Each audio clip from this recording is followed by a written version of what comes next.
আপনারা কষ্ট করে রাত দিন পরিশ্রম করে এই কাহারনন্দী গ্রামের দেশপ্রেমিক শক্তি, ইনসাফের প্রতীক দাঁড়িপাল্লাকে বিজয়ের শক্তি হিসাবে পরিণত করার চেষ্টা করেছেন।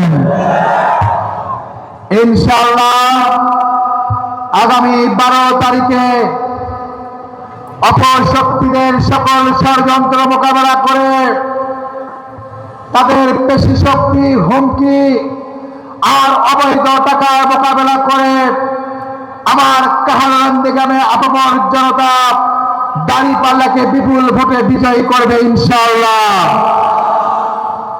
আমাদের এই বিজয় ইনশাআল্লাহ, আমাদের এই বিজয় শুধু জামাতের বিজয় হবে না, আমাদের এই বিজয় শুধু ছাত্র শিবিরের বিজয় হবে না, আমাদের এই বিজয় কাহারনন্দী গ্রামের জামাত, বিএনপি, এনসিপি থেকে শুরু করে সকল রাজনৈতিক দল এবং গণমানুষের বিজয়ে পরিণত হবে ইনশাআল্লাহ। আমাকে অনেক বিএনপি নেতা কর্মীরা ভাইরা বলেন, ফয়সাল ভাই আপনাকে বিজয়ী হওয়া দরকার, অন্তত কাহারনন্দী গ্রামে বিএনপিকে বাঁচানোর জন্য হলো আপনার বিজয়ী হওয়া দরকার। আমি কি ভুল বললাম?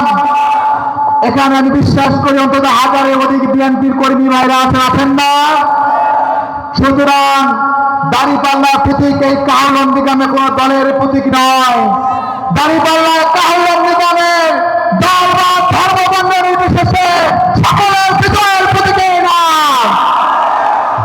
সম্মানিত উপস্থিতি, আমরা বিজয়ী হলে ইনশাআল্লাহ আমাদের বিজয় শুধু আমাদের বিজয় হবে না, এই বিজয় হবে এই কাহারনন্দী গ্রামের সেই অসহায় কৃষকের বিজয়, যে কৃষক বছরের পর বছর ধরে চাঁদাবাজদের বাধ্য হয়ে তাদের চাঁদা দিতে হচ্ছে।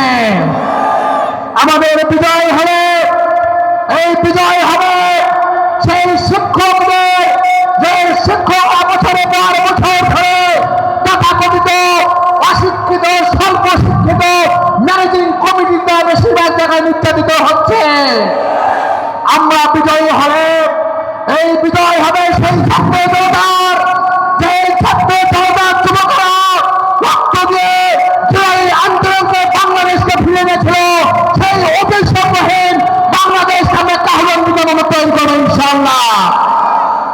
সুতরাং 12 তারিখ পর্যন্ত আমরা কাঁধে কাঁধ মিলিয়ে একসাথে কাজ করে বিজয়কে ছিনিয়ে আনবো ইনশাআল্লাহ। আমাদের এই অবহেলিত কাহারনন্দী গ্রামের আমাদের সবচেয়ে বড় সমস্যা হলো রাস্তাঘাটের সমস্যা। ইনশাআল্লাহ আমরা অতীতেও দেখেছি 2006 সালের পরে বেসিক কোন রাস্তাঘাট এখানে তৈরি হয় নাই। ইনশাআল্লাহ আমরা বিজয়ী হয়ে আমাদের প্রধান টার্গেট থাকবে এই নওরুবিয়া থেকে শুরু করে দক্ষিণের ভরতেতুলিয়া পর্যন্ত, পূর্বের মুরাদপুর থেকে শুরু করে পশ্চিমের পারঘাটা পর্যন্ত সকল আমাদের 14টা ইউনিয়ন, 2টি পৌরসভার প্রতিটি জায়গায় ধারাবাহিকভাবে প্রায়োরিটির ভিত্তিতে আমাদের রাস্তাঘাটের সমস্যা, পানি নিষ্কাশনের সমস্যা, ড্রেনেজ সমস্যা, এগুলো হবে আমাদের প্রায়োরিটির সবচেয়ে গুরুত্বপূর্ণ বিষয়। আমাদের সবচেয়ে প্রয়োজন হবে যাদের চাঁদাবাজিদের এই কাহারনন্দী গ্রামের প্রতিনিধি জনতা উদ্দিষ্ট, যারা আমাদের পুকুরগুলোকে দখল করেছে, যারা ভূমি অফিস দখল করেছে, রেস্টুরেন্ট দখল করেছে, এই চাঁদাবাজি আর কাহারনন্দী গ্রামে হবে না। আমরা জনগণকে সাথে নিয়ে প্রতিটি গ্রামে গ্রামে, ইউনিয়নে, পৌরসভার মহল্লায় প্রতিরোধ করে দেবো চাঁদাবাজদের চলতি বাড়তে রয়েছে ইনশাআল্লাহ।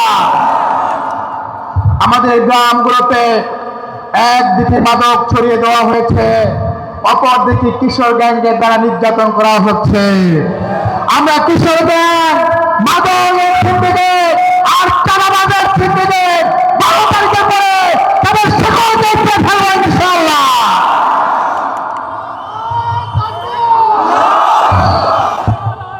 সম্মানিত কাহারনন্দী গ্রামবাসী, আমাদের 2টি পৌরসভা রয়েছে কাহার এবং নন্দীগ্রামের।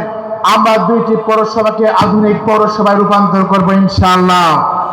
আমাদের একটি রেল স্টেশন আছে, সেটি একেবারে জরাজীর্ণ অবস্থা, এটাকে আধুনিক মানে আমরা নিয়ে আসবো ইনশাআল্লাহ। আপনারা দোয়া করবেন। আমাদের এখানে 1200 উপর সরকারি পুকুর আছে। আমি আগেও বলেছিলাম এই পুকুরগুলো হাতে গোনা 5-6 জন রাজনৈতিক নেতা নির্ধারণ করছেন, তাদের হাত থেকে ফিরে নিয়ে এসে আমাদের যুবকেরাদের হাতে ফিরে দেব এবং যুবকদের কর্মসংস্থান আমরা তৈরি করবো ইনশাআল্লাহ। মেনে নেওয়া হবে না।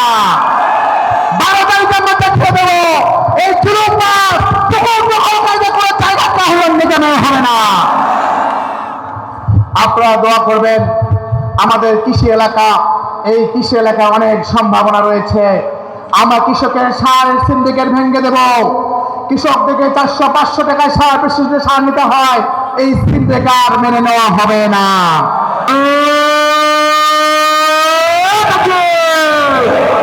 এই ইসলামের শত্রুরা হুঁশিয়ার